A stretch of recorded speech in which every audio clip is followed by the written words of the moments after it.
नेपालको मध्य भागमा अवस्थित गण्डकी प्रदेश अन्तर्गत स्याङ्जा जिल्लाको चापाकोट नगरपालिका वडा नम्बर 8 उत्तर गंगामा एउटा ऐतिहासिक धार्मिक एवं शैक्षिक धरोहर मुस्कुराइरहेको छ। कालीगण्डकीको पवित्र तटमा अवस्थित यस क्षेत्रमा झण्डै 500 वर्ष पुरानो ऐतिहासिक श्री मणिमुकुन्देश्वर महादेव मन्दिर रहेको छ। यो भूमि केवल एउटा धार्मिक स्थल मात्र नभएर नेपालकै गौरवमय इतिहास र प्राचीन ऋषिमुनिहरूको तपस्याको जीवित साक्षी पनि हो। यस पुण्य भूमिको इतिहास पाल्पाका प्रतापी राजा मणिमुकुन्द सेनसँग जोडिएको छ। इतिहास अनुसार राजा मणिमुकुन्द सेनले पवित्र मुक्तिनाथ धामदेखि सालग्राम ल्याएर यसै स्थानमा स्थापना गरी नियमित पूजाआजा, ध्यान तथा कड़ा तपस्या गरेका थिए। राजाले तपस्या गरेको र मणिमुकुन्द सेनको नामबाटै यस मन्दिरको नाम श्री मणिमुकुन्देश्वर महादेव रहन गएको हो।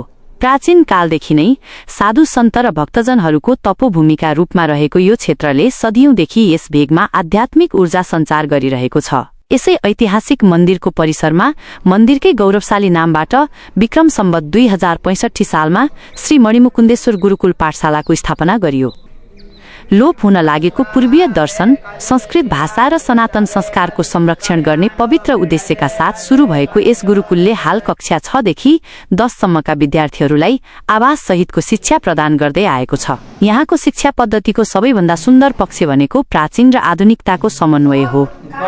गुरुकुलमा बटुकहरूलाई कर्मकाण्ड, वेद, व्याकरण र संस्कृत साहित्य जस्ता परम्परागत विषयहरूका साथै वर्तमान समयका अनिवार्य आधुनिक विषयहरूको समेत अध्यापन गराइन्छ।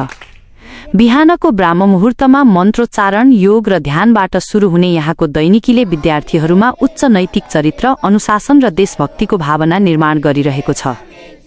500 वर्ष पुरानो ऐतिहासिक विरासत बोकेको मन्दिर र सोही जगमा उभिएको यो गुरुकुल पाठशाला आजको आधुनिक युगमा पनि संस्कारयुक्त व्यावहारिक शिक्षाको एउटा बलियो केन्द्रका रूपमा अघि बढिरहेको